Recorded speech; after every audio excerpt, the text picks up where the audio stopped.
there might be an announcement about an even bigger fight to come this year, hopefully, between Tyson Fury and Anthony Joshua. There were rumours that Eddie Hearn was potentially going to make an announcement about that fight at the show in Texas. It didn't happen. This is your opportunity now to get ahead of the game. Well, I'm not even trying to get ahead. I mean, you know, I've hardly made any statements. The only time that I've ever responded to this, Dan, is when I've been asked a question. And every time I get asked a question, I say what the reality is. I'm then accused of being negative and I don't want the fight and, you know, and all the nonsense that goes down, which I find pretty stupid, really. What is there to say until a contract's signed? And you can only sign a contract when all the parties agree on it. And we've got a contract at the moment that all the parties don't agree on. And we've got a contract at the moment that Tyson Fury will not sign. And one of the things in that contract needs that will enable us to get over the hump is the guarantees. So if the guarantees are there, then it's not a problem. And that's where it is. I'm not even getting down the road of saying where the fight's going to take place, who the negotiations are with or anything, because it's all moot at the moment. And you know, we're now how many months on? 4 months on. We're in, you know, we are where we are. Every day there's going to be an announcement. Well, until we agree to terms, until Tyson Fury, which is who we're with, until he's happy with the terms, it won't get signed, and he's not happy at the moment. I don't know what Anthony Joshua's position is because we've had nothing to do with that. Give us an insight then in the difference between all parties being agreed in theory but not actually having signed and where we are now. Like, why are the guarantees not what was expected? Well, it's not the guarantee. What it is signing for the amount is a guarantee for the amount of money that's being paid. And until somebody actually, you know, until there is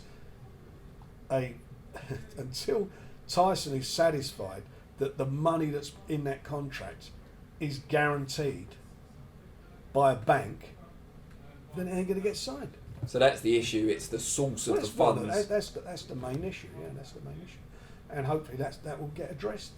I've not spoken about. I'm the first time been spoken about. But that's the crux of the matter. That's probably like, you know, 85% of what it's all about. And was that completely unexpected? The fact that it wasn't guaranteed by I thought so, but we'll see. I mean, you know, we're still talking. I think the lawyers are going to talk again today. All the lawyers, our lawyers, and everybody else's lawyers are going to talk. At least someone's making money. Yeah, well, it's a story of life, that is, isn't it? You know, the lawyers will speak, but afterwards they will, you know, hopefully we'll come away with some accommodation to give everybody the comfort level they need. How long do you think Tyson has in terms of his patience before moving on? Couple of days. Really? Because he's going to want it. Because we're going to get to the stage where he'll want to fight. And I know Bob Arum in the States has talked about, you know, if he wants to fight in the States, that'll have to be in July. So this will have to be settled very, very quickly, one way or another. So all this talk of August 14th, Saudi Arabia, that's wildly premature. No, it's not. All these things can happen, providing that Tyson Fury is happy with the terms and happy with his comfort. The comfort level he requires is there. If it's there, then it's a no-brainer. It's not long after the Olympics, though. It's something we talked about before. It would enable McCracken to be in Joshua's corner. They were talking about the 7th, weren't they? The 7th of August originally, which was the Olympics, and UFC got big pay-per-views that night, so that'd be a bit crazy things to do. But no, that 14th, I think everybody's cool with that day. And you've obviously got Joe Joyce and Alexander Usyk waiting for their WBO interim title fight. Is there any way that can go ahead? No, not until Joshua Fury's agreed. Until this is done, because if it isn't done, then AJ will have to have his mandatory against Usyk.